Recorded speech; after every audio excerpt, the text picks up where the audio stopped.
Hello, and welcome to this Bizmates Words and Phrases video series for Japanese business people. And today's expression is in retrospect. Yeah, it sounds like a difficult word, but it's actually not that difficult to use. Okay, I'll show you how it's used. All right, but first let's do our usual test. It was a difficult one. I asked you, when did you weigh the pros and cons before making a decision? Was it when you rented your apartment? When you took your vacation? When you entered your company? Or joined your company? Okay. All right. So now, let's go on to today's phrase, in retrospect. And I like the sound of this, retro, which means the past, like retro fashion. But how we use this is like this.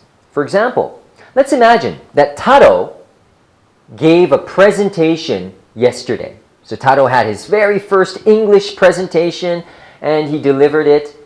And I say, so Taro, how did your presentation go? How was it?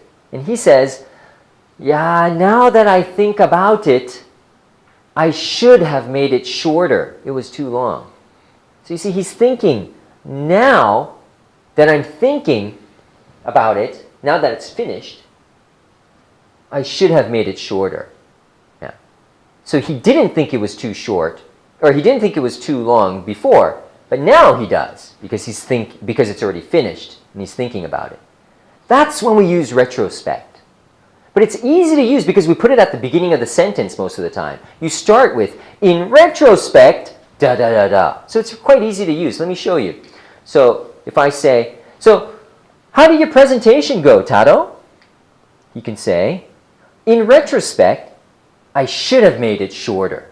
Very natural. He sounds like a high-level student by saying that. Yeah. And it's, in retrospect, pause.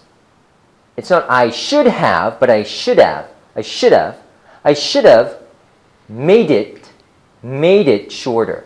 In retrospect, I should have made it shorter. In retrospect, I should have made it shorter. You try. And let's try it with the question, how did your presentation go? Okay, good. And for homework, this is a tough one. In retrospect, okay, you're thinking back. In retrospect, if you could redo something, what would you redo? If you could do it again, what would you redo? In retrospect, thinking back. Okay? So give me an answer the next time we meet. All right, see you soon. Thank you.